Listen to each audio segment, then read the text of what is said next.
16 साल के बच्चे शराब पी रहे हैं, बताओ क्या होना है? जीवन में ध्यान रखना, गुटखा खाते हैं देखा है तुमने? कोई ऐसा है जो सुंदरता ही ना चाहता हो? गुटखा खाने से क्या होता है, सब गांठ बांध लो, श्वास नली अवरुद्ध कर देता है, मुंह में छाले हो जाते हैं, मुंह छोटा हो जाता है, सबसे बड़ी बात यह है कि कैंसर हो जाता है। लेकिन गुटखा खाना बंद कर दो, बिल्कुल बंद कर दो। और तुम जी कहोगे शरीर जाए मांगत हुआ, बिल्कुल नहीं मांगत, कुछ नहीं मांगता शरीर, केवल नशा मांगता है, रोटी का, इतना ही मांगता है। दूसरी बात, जिस समय गंगा पुत्र भीष्म अपने आसन पर विराजमान थे तो कन्हैया ने जाकर के दोनों हाथ जोड़ के प्रणाम किए, प्रणाम की। कहो द्वारकाधीश क्या पूछवा रहे थे द्रौपदी पे? पर बाहर कन्हैया जैसो चतुर नेता ही पैदा ना है वो आता है, कहा कि महाराज मैंने कचना पूछवाई, त्या घर की बात है, बुत्या पुत्र बधू है और ये तुम सामने जो बैठे हो उसके ससुर हो। तुम्हें पता है परिवार के एक सदस्य में कितना बल हो जाता है? अखिलेश जी में और शिवपाल सिंह में कितनी दूरी बनी, कोई किसी की शकल को देखना नहीं चाहता था। और जा समय डिंपल बहू ने फोन करवाए, 1 मिनट लगी तो ना, केवल इतनी कही कि चाचा जी मैं चुनाव लड़ना चाहती हूं और आपकी मदद की जरूरत है। वो तो बहू एक शब्द कह के हट गई, चाचा जी दिन रात परेशान है। परिवार में यह बल होता है, परिवार में इतनी शक्ति होती है। श्रोता बंधुओं, तो आज पितामह भीष्म के सामने कन्हैया कह रहे हैं कि बात तो त्याग घर की है, तुम देखो। तो सुनो कन्हैया, जो पांचाली ने पूछा है उसका तो जवाब मैं दे ही दूंगा, पर पहले एक जवाब तुम दो। पूछो, क्या ये द्रौपदी अग्नि कुंड से जन्मी थी? द्रुपद महाराज के यहां हवन कुंड से पैदा हुई और इसके पैरों में देवलोक की चप्पल आई थी संग, जब ये जन्मी थी कुंड से, तो वे चप्पल चलते समय आवाज करती थी। अब वो देखिए तुमने निवास में थे, वो ले आते हैं बालक के जूता तम बल बुझत चलत में, तो जब द्रौपदी की चप्पल चलते में आवाज करती, जी कबो जीवन में नंगे पैर ना चली, तो कन्हैया जी आज नंगे पानो आइए जाके वे चप्पल कहां है? अगर वे चप्पल इसके पैरों में होती तो बहुत दूर से पहचान लेता मैं कि द्रौपदी आ रही है। वो आ जाइए नंगे पानो, वे चप्पल कहां है? सो कन्हैया ने सीधो हाथ उठा के बगल में तलिकार के दे दी, ले महाराज जी, धन्य प्रभु, जो 14 भवन का स्वामी है, अरे जिसके दोनों नेत्र चंद्रमा और सूरज हैं, 10 इंद्रियां 10 दिशाएं हैं और समुद्र जिसका पेट है, वो इनकी चप्पलें जब साधे डोल रहा है तो प्रभु गिनती हमारी कछु नहीं है। अब बचन तो जे ही रहे हो जो अब कह दी सो। पर सुनो कन्हैया, तुमने मेरी प्रतिज्ञा तोड़वा दी है, तो एक प्रतिज्ञा तुमने तो करी है। तुम भी तो प्रतिज्ञा करके आयो कि मैं हथियार नहीं उठाऊंगा, कह के आयो कि हाँ, तो कल के युद्ध में गंगा जी का बेटा नहीं जो हथियार न उठवा दूं तुम पर। चलो आओ, भगवान लौटे।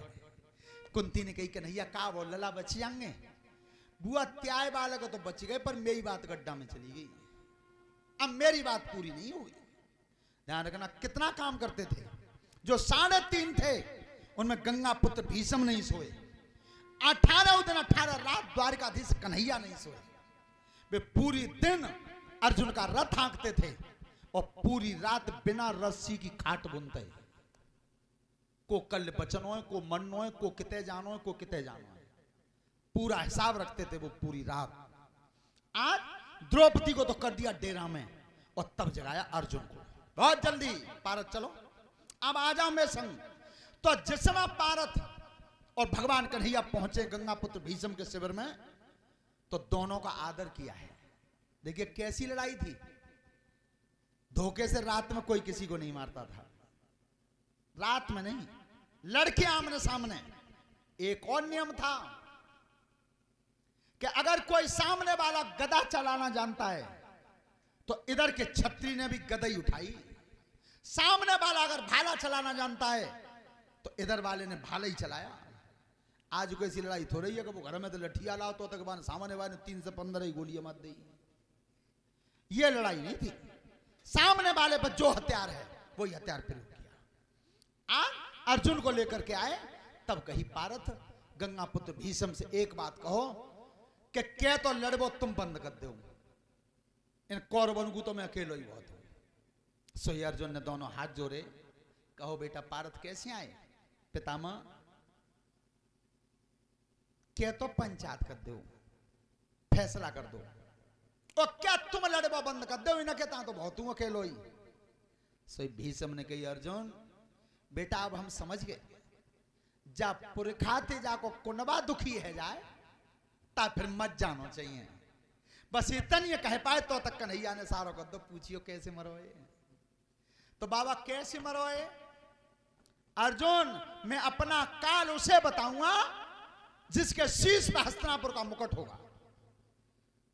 कन्हैया वो मुकुट तो दुर्योधन पे। तो भगवान कृष्ण अर्जुन को लेकर के रात में दुर्योधन के डेरा में पहुंचे। तब कही दुर्योधन से भैया एक वचन उधार है मेरा, जिस दिन चित्रसेन गंधर्व ने तुम्हें बांध लिया था और मैंने छुड़ाया था, तो तुमने जी बात कही कि अर्जुन जाए एहसान के बदले में कछु मांग ले। तो मैंने ये कही कि भैया आज नहीं मांगूंगा, काउ दिन समय आवे पे। तो आज मैं मांग रहा हूं कि थोड़ी देर को अपने जहां मुकुट है तुमने एक मुझे दे। देखिए मने नहीं की, दुर्योधन ने अपना राज मुकुट उतार कर अर्जुन को दे दिया और बाहर द्वारकाधीश उस मुकुट को रात में ही और कन्हैया ने अर्जुन को पहनाया और अर्जुन को मुकुट पहना कर तब आए भीष्म के डेरा में। पितामह अब नजर करो मेरे सिर की तरफ, अब मैं कौन हूं? पितामह बोले तू मेरे लिए अब हस्तिनापुर का राजा है। राजा हूं तो अब बता दो कैसे मरोए? हंस गए गंगापति। सोता बंधु तब पितामह ने रात में बताया है, ऐसे ऐसे वीर दुनिया में पैदा है गए जिन्होंने अपना काल ही बता दिया। कैसे बताया? सुन पारथ धरि ध्यान, अरे समर की जब गढ़ जाई झंडी है,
जन्म में नारी था तो मेरे लिए वो अबेहू नारी है। तो अर्जुन अरे सवेरे लड़ी रे कुइये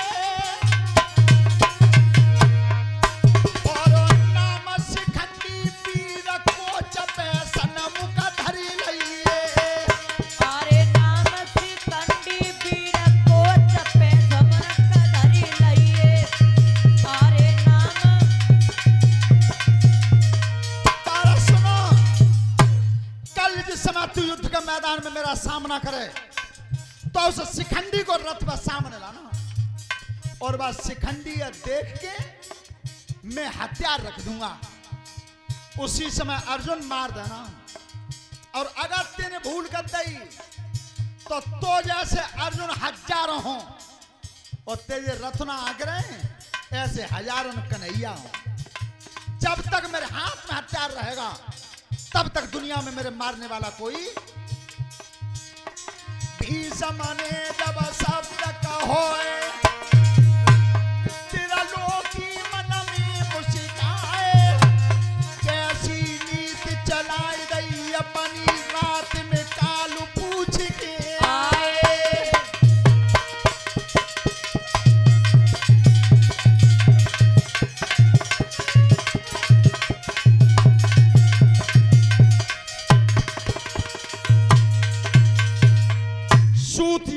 पूछा शौनकादिक ऋषियों ने, प्रभु एक बात समझ में नहीं आई, ये जो शिखंडी था इसके सामने हथियार क्यों डाला, क्यों डाला? सुनिए, ये काशीराज महाराज की जो 3 लड़की थी, अम्मा, अंबिका और अंबालिका, इन तीनों लड़कियों को भीष्म अपनी भुजाओं के बल से अपने भैयाओं के लिए लाए थे। जब भाइयों के लिए लाए थे तो इनमें जो अम्मा नाम की लड़की थी, ये राजा साल्व का भजन करती थी, साल्व को अपना पति मानती थी। लेकिन भीष्म जबरदस्ती उठा लाए थे। तब वह लड़की ने कही कि वैसे जबरन तुम जो चाहो सो करियो, पर मैंने अपने मन में अपना पति तो साल्व को मान लिया है। भीष्म, पिता मैंने छोड़ दिया, जाओ, तुमने अगर पति चुनी लो है तो तुम जाओ। अब वो लड़की ते आई राजा साल्व के पास, तो साल्व ने कही कि तो भीष्म जबरदस्ती उठा ले गए, अब मैं तुझसे विवाह नहीं करूंगा, नहीं करूंगा। इतने आई तब पिता में भीष्म ते कही कि बे हम वो राख ना रहे, शादी ना कर रहे, और इतना दोनों की शादी तुमने गुकत दी अपने भैया को, तो तुम करो मोते ब्याह।